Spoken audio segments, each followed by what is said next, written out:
Hello दोस्तों, स्वागत है आप लोगों का मेरे यूट्यूब चैनल अदम आयुर्वेदा में। तो दोस्तों, आज का हमारा टॉपिक है गुल्म रोग। यह रोग निदान और चरक निधन स्थान का टॉपिक है। एग्ज़ाम में 10 या 20 नंबर या 5 नंबर में भी पूछा जाता है। बहुत ही इंपॉर्टेंट टॉपिक है। हम इसे शॉर्ट और इजी वे में पढ़ेंगे। सबसे पहले स्टार्ट करते हैं गुल्म। गुल्म शब्द का क्या अर्थ है? गुल्म का जनरली जो अर्थ होता है वो होता है गुच्छा या गोलाकार पदार्थ। अगर इसकी परिभाषा की बात करें तो हृदय और वस्ति के मध्य चल और अचल या घटने या बढ़ने वाली जो गोल ग्रंथि होती है उसे गुल्म कहते हैं। फिर आता है गुल्म की निरुक्ति। गुल्म की निरुक्ति के बारे में कहा गया है कि गुड़ प्रत्यय में मक गुड़ धातु में मक प्रत्यय लगने से गुल्म शब्द बनता है। फिर इसमें जो लिखना है एग्जाम में अगर आता है तो उसमें आपको ये लिखना है कि गुल्म का स्थान। गुल्म के 5 स्थान बताए गए हैं मेनली: हृदय प्रदेश, नाभि प्रदेश, वस्ति प्रदेश, उदर का दक्षिण पार्श्व और वाम पार्श्व। फिर आता है गुल्म के प्रकार। गुल्म का जो प्रकार बताया है चरक ने वो 5 प्रकार बताया है: वातज, पित्तज, कफज, त्रिदोषज या सन्निपातज जिसे कहते हैं, और 5वां है रक्तज गुल्म। अगर वाग्भट की बात करें तो उन्होंने अंतः गुल्म और बाह्य गुल्म बताया है। फिर आता है गुल्म के निदान। अगर गुल्म को देखा जाए तो वह वात प्रधान दोष होता है। तो गुल्म का जो निदान है सामान्य, उसमें वातवर्धक आहार विहार बताया गया है।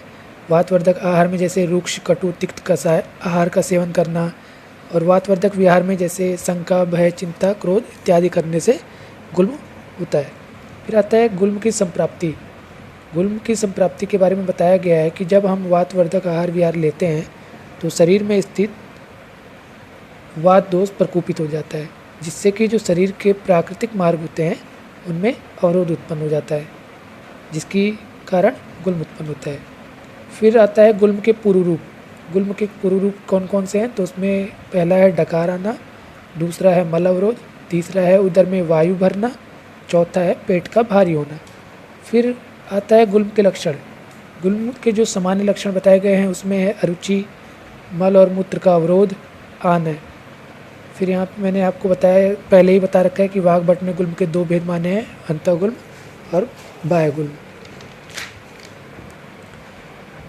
फिर अगर हम आगे बढ़ते हैं तो कभी कभी जनरली दोष के अनुसार गुल्म के निदान और लक्षण पूछ लिए जाते हैं।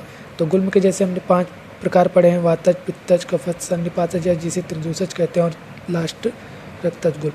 तो सबसे पहले हम वातज गुल्म के निदान पढ़ लेते हैं। वातज गुल्म में क्या होता है कि वात प्रकोपक आहार विहार जब हम सेवन करते हैं तो वो वातज गुल्म के निदान होते हैं। और वातज गुल्म के जो लक्षण बताए गए उसमें जैसे गुल्म की स्थान अस्थिरता। अस्थिरता से तात्पर्य है कि कभी वो नाभि प्रदेश में रहेगा, कभी उदर प्रदेश में गुल्म उत्पन्न हो जाएगा, तो इसे अस्थिरता कहते हैं। आकृति विकल्प। आकृति विकल्प से तात्पर्य है कि कभी गुल्म का आकार छोटा, कभी बड़ा, कभी टेढ़ा, तो इसे आकृति विकल्प कहा जाता है। रुझा विकल्प लक्षण से तात्पर्य है कि जो गुल्म उत्पन्न होगा उसमें कभी ज़्यादा वेदना होगी, कभी कम वेदना होगी, तो इसे रुझा विकल्प लक्षण कहा गया है वातज गुल्म का। फिर दूसरा इसमें जो वातज गुल्म में लक्षण बताया गया है वो है मल और अपान वायु में रुकावट आना। तीसरा जो लक्षण इसमें है वो है शरीर का जो वर्ण होता है इसमें श्याम और कृष्ण वर्ण का हो जाता है वातज गुल्म में। फिर आता है पित्तज गुल्म के निदान। पित्तज गुल्म के निदान से तात्पर्य है कि इसमें पित्त प्रधान आहार विहार का हम सेवन करेंगे। पित्त प्रधान आहार विहार में जैसे उष्ण, कटु, तिक्त, विदाई अन्न पान सेवन करना, विहार में जैसे क्रोध, आतप इत्यादि का सेवन करना। फिर आता है पित्तज गुल्म के निदान। पित्तज गुल्म के निदान के बाद आता है पित्तज गुल्म के लक्षण। पित्तज गुल्म के जो लक्षण बताए गए हैं उसमें है ज्वर, प्यास का अधिक लगना, शरीर में लालिमा, शरीर में सूल होना, तीव्र वेदना, उदर में उत्पन्न होना, ये पित्तज गुल्म के लक्षण बताए गए हैं। फिर आता है कफज गुल्म के निदान।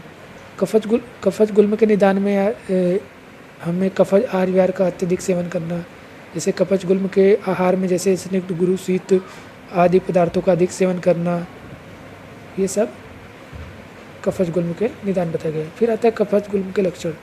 कफज गुल्म के लक्षणों में अंगों में थकावट, शीत लगना, खांसी, भोजन में अरुचि, शरीर में भारीपन आलस्य, ये सब इसके लक्षण बताए गए हैं।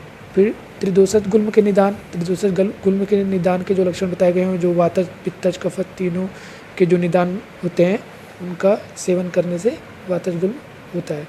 अगर त्रिदोषज गुल्म के लक्षणों के बारे में देखा जाए तो वातज पित्तज कफज इन तीनों के जो लक्षण साथ पाए जाते हैं तो वो त्रिदोषज गुल्म के लक्षण होते हैं। फिर त्रिदोषज गुल्म के बारे में कहा गया है कि यह असाध्य होता है और इसका जो सबसे इम्पोर्टेंट लक्षण बताया गया है वो है महारुच। फिर आता है रक्तज गुल्म। रक्तज गुल्म के निदान के बारे में बताया गया है कि जैसे गर्भ का स्राव होने से आर्तव का मार्ग अवरुद्ध होने पर या वातज आहार विहार के सेवन से रक्तज गुल्म होता है।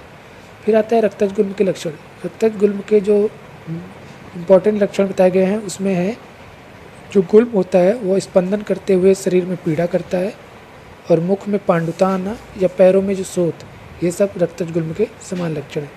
तो ये था आज का हमारा टॉपिक गुल्म रोग। अगर आपको मेरी वीडियो पसंद आई तो इसे ज़्यादा से ज़्यादा लाइक करिए, कोई कमी हो तो कमेंट करके आप बता सकते हैं। और अगर आप मेरे यूट्यूब चैनल पर पहली बार आए हैं तो यूट्यूब चैनल को सब्सक्राइब करना न भूलिएगा। धन्यवाद।